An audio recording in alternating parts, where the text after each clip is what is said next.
Je m'appelle Daniel, et mon rôle au sein de l'Église a toujours été banal. Pendant des années, j'ai été un assistant discret, chargé d'entretenir les espaces sacrés, d'aider les prêtres et de suivre les ordres avec une obéissance inébranlable. Je n'ai pas été choisi pour mon ambition ou mon intelligence, des qualités dont l'Église se méfie souvent, mais pour ma discrétion et ma loyauté. C'est pourquoi, lorsque la convocation est arrivée, j'ai été aussi surpris que n'importe qui d'autre. Le pape de Rime lui-même avait demandé à une délégation de l'accompagner dans un monastère orthodoxe isolé au fin fond de la taïga sibérienne. Les oraisons étaient entourées de mystères, mais les rumeurs allaient plus vite que la vérité au sein de l'Église. Des chuchotements sur des expériences sur l'âme humaine et des rituels interdits dépeignaient un tableau sinistre. Mon intégration ressemblait à un accident, un nom arraché à l'obscurité pour remplir un rôle dont personne ne voulait. Notre voyage a commencé sous de gros nuages.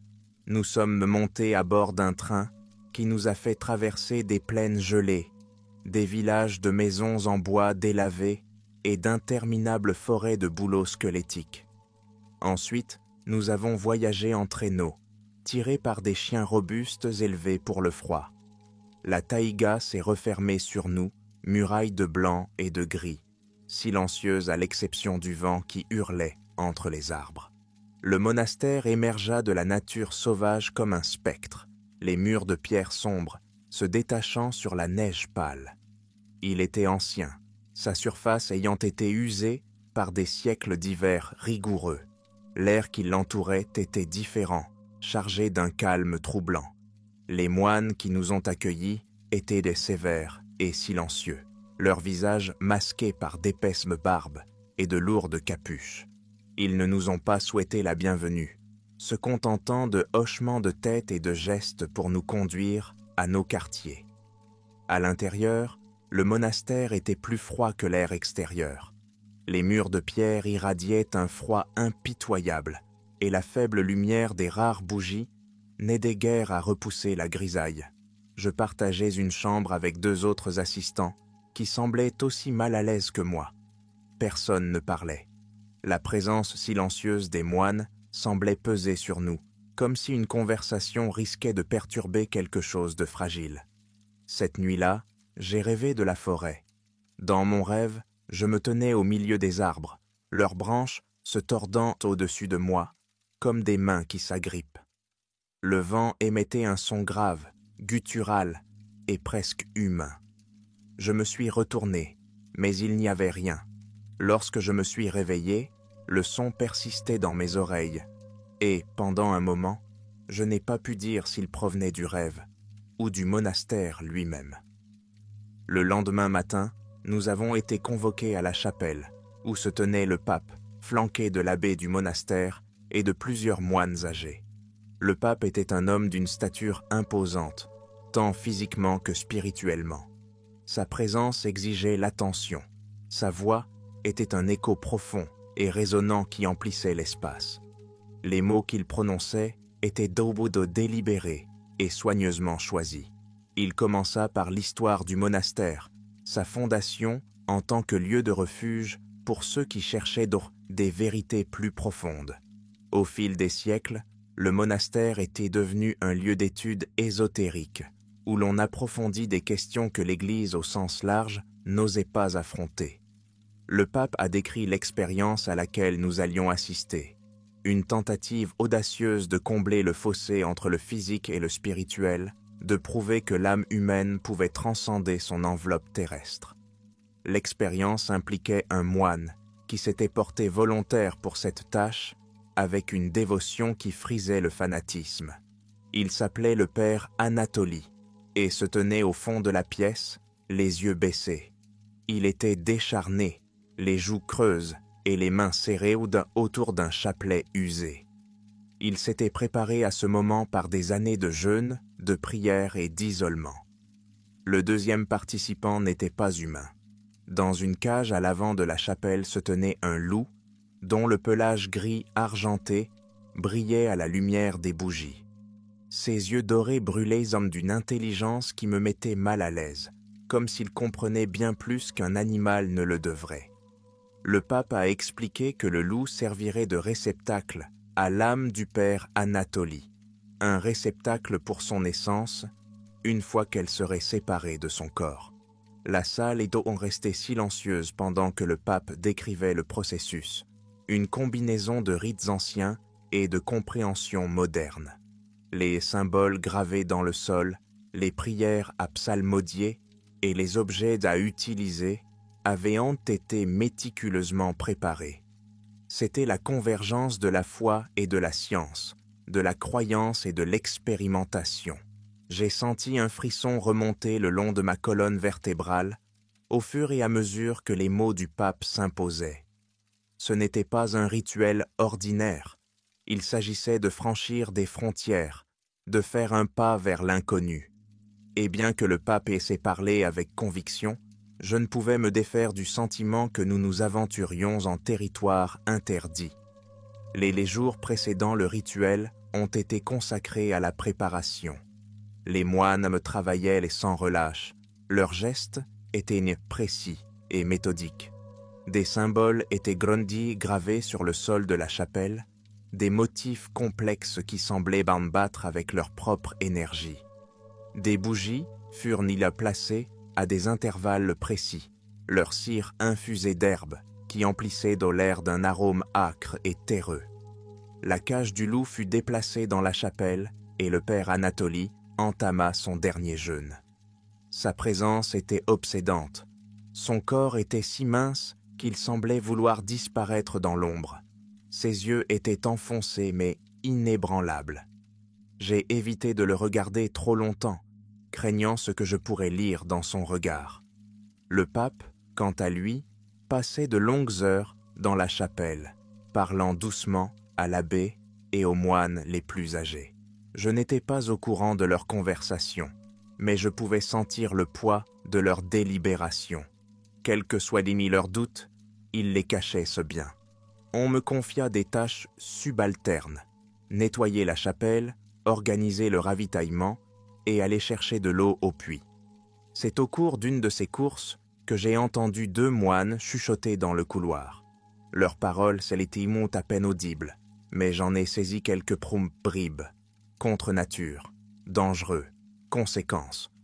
L'un d'eux me remarqua et se tut, son expression m'avertissant de ne pas poser de questions. La nuit, les rêves sont revenus. J'ai revu le loup, dont les yeux brillaient dans l'obscurité. Il se tenait à l'orée de la forêt, son souffle fumant dans l'air froid. Derrière lui, des ombres se déplaçaient, des formes distinctes qui se déplaçaient et se tordaient comme de la fumée vivante. Je me réveillais trempé de sueur, le grognement grave du loup résonnant dans mon esprit. Le jour du rituel arriva dans un silence pesant. L'air du monastère était chargé, comme si les murs eux-mêmes prenaient leur souffle. Les moines se rassemblèrent dans la chapelle, les visages pâles et solennels.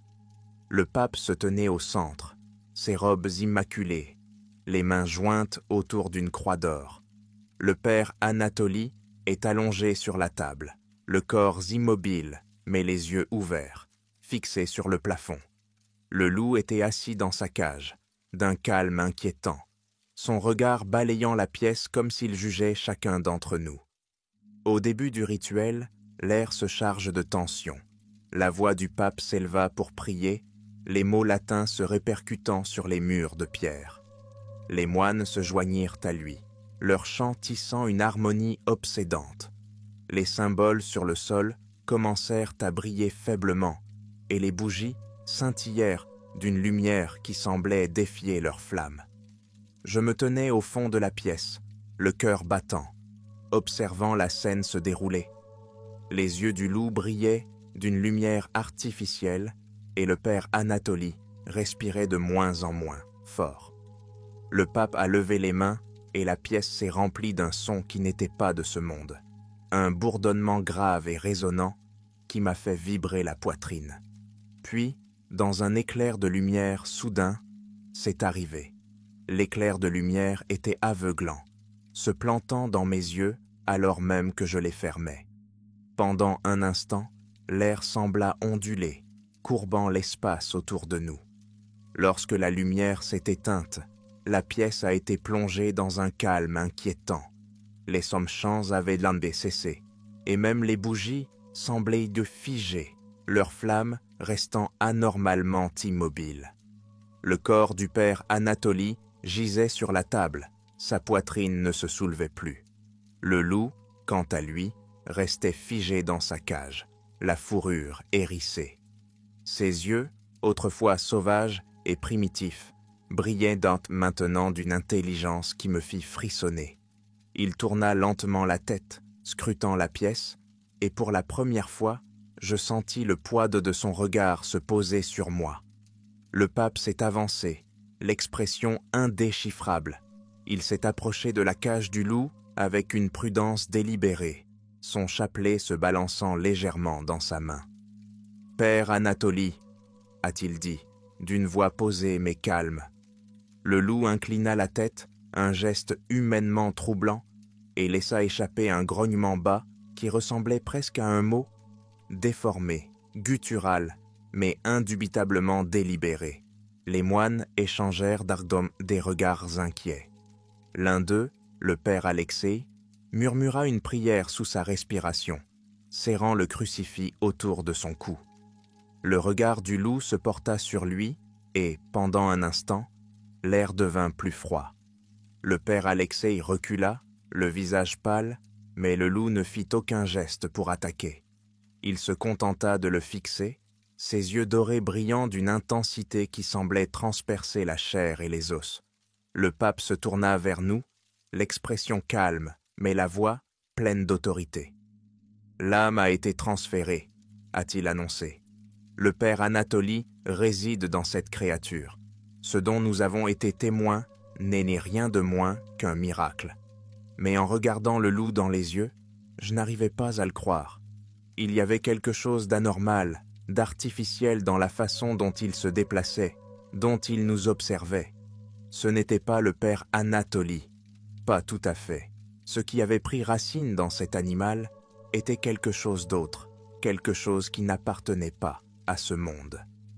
Dans les jours qui suivirent, le loup fut transféré dans un enclos spécialement construit dans la cour du monastère. Il ne se comporte plus comme un animal sauvage. Il restait immobile pendant des heures, le regard fixé sur quiconque osait s'approcher. Les moines l'évitaient, leur peur à peine voilée par des prières murmurées et des pas pressés. Même le pape semblait mal à l'aise, même s'il le cachait au bien. Les petits rêves commencèrent cette première nuit. J'ai vu le loup debout dans la forêt, ses yeux plus brillants qu'auparavant. Il parlait, mais ses mots étaient incompréhensibles, une langue qui semblait ancienne et brisée. Derrière lui, des ombres se profilaient, des formes qui se déplaçaient et se tordaient, d'une manière qui défiait la raison. Lorsque je me suis réveillé, la sueur froide sur ma peau ressemblait à du givre. Je n'étais pas le seul à me sentir mal à l'aise. Le père Alexei, qui avait assisté au rituel, s'est confié à moi un soir, alors que nous travaillions ensemble à la préparation de la chapelle pour la messe. « C'était une erreur », a-t-il dit, sa voix dépassant à peine un murmure. « Nous avons manipulé des forces que nous ne comprenons pas. Cette chose dans la cour, ce n'est pas le père Anatoly, c'est autre chose. Je voulais argumenter, lui dire qu'il laissait la peur obscurcir son jugement, mais au fond de moi, je ressentais la même chose. Il y avait un malaise dans l'air, un poids qui pesait sur le monastère comme un linceul invisible. Et le regard du loup me suivait partout, même quand je n'étais pas près de son enclos. Je pouvais le sentir, un regard froid et perçant qui semblait atteindre mon âme. Le premier incident s'est produit 3 jours après le rituel. Un jeune moine nommé Pavel, qui avait été chargé de nourrir le loup, a été retrouvé mort près de l'enclos. Son corps était mutilé, sa gorge déchirée, et la neige autour de lui était tachée de rouge. Le loup était calmement assis dans sa cage, sa fourrure immaculée, ses yeux brillant faiblement dans la faible lumière. Le pape n'y vit qu'un tragique accident, affirmant que Pavel avait dû glisser ou être la proie d'un autre animal. Mais personne ne le croit. Les moines commencèrent à éviter la cour, leurs prières devenant de plus en plus fortes et désespérées au fil des jours. Le père Alexei refusa de quitter ses quartiers, affirmant qu'il entendait des chuchotements dans la nuit, des voix basses et rauques qui semblaient provenir des murs eux-mêmes. À la fin de la semaine, l'atmosphère du monastère était insupportable. Les moines se déplaçaient comme des ombres, leurs visages étaient haussés pâles et tirés. Le pape continuait à visiter le loup tous les jours, lui parlant à voix basse, mais même lui semblait devenir plus distant, ses expressions plus difficiles à lire. J'ai commencé à avoir l'impression que les murs eux-mêmes se refermaient que la pierre ancienne se pressait contre ma poitrine, comme un poids auquel je ne pouvais échapper. Une nuit, incapable de dormir, j'ai erré dans la bibliothèque. C'était un vaste espace faiblement éclairé, rempli de tomes poussiéreux et de parchemins anciens. Je ne savais pas exactement ce que je cherchais, peut-être des réponses ou peut-être une distraction pour échapper à la peur oppressante qui m'étreignait. Mes yeux se posèrent sur un livre qui ne semblait pas à sa place, sa couverture en cuir étant usée et sans marque. À l'intérieur, le texte était rédigé dans une écriture archaïque, mais je pouvais en distinguer suffisamment pour en comprendre le but. Il parlait de rituels pour manipuler l'âme, de méthodes pour rompre les liens entre l'esprit et la chair. Mais il mettait aussi en garde contre des dangers, des entités qui existaient au-delà de l'entendement humain et qui attendaient l'occasion de pénétrer dans notre monde. Le livre les décrivait comme des grands gardiens, des êtres capables d'habiter des vaisseaux qui ne leur étaient pas destinés et de les transformer en quelque chose de monstrueux. J'ai refermé le livre les mains tremblantes, l'esprit agité. Était-ce cela que nous avions introduit dans le loup? Un observateur utilisant l'âme du père Anatolie comme un pont pour pénétrer dans notre royaume? Cette pensée me glaça jusqu'à l'os. Le lendemain matin, j'ai essayé de partager ce que j'avais trouvé avec le père Alexei, mais il n'était pas en état d'écouter. Il était assis, recroquevillé dans un coin de sa chambre, marmonnant des prières sous son souffle. Ses yeux étaient injectés de sang et ses mains tremblaient. « Il est trop tard !» dit-il, la voix à peine audible. « Nous l'avons déjà laissé entrer. » La décision de mettre fin à l'expérience fut prise le 7e jour, après qu'un autre moine eut disparu sans laisser de traces. Le pape, dont la confiance naguère inébranlable était ébranlée, demanda un dernier rituel pour défaire ce qui avait été fait. Le loup devait être détruit, son âme renvoyée dans l'éther et le monastère purifié par le feu et la prière. Le rituel commença à minuit. Les moines se rassemblèrent dans la chapelle avec une sinistre détermination. Le loup fut amené, ses mouvements lents et délibérés, ses yeux fixés sur le pape. Il ne tente pas de résister, mais l'air qui l'entoure semble vibrer d'un bourdonnement sourd, presque imperceptible. Le chant commença, grave et rythmé, allant crescendo lorsque le pape leva les mains. Les symboles sur le sol brillaient, plus fort, leur lumière projetant de longues ombres vacillantes sur les murs. Le loup poussa un grognement sourd, un son qui me fit frissonner. Puis, dans un rugissement assourdissant, le rituel a mal tourné. La lumière des symboles devint rouge sang et l'air se chargea d'une odeur métallique. Le loup s'agita violemment, ses grognements se transformant en hurlements inhumains qui résonnèrent dans la chapelle. Les moines tombèrent à genoux, leur chant s'estompant, tandis que la pièce sombrait dans le chaos.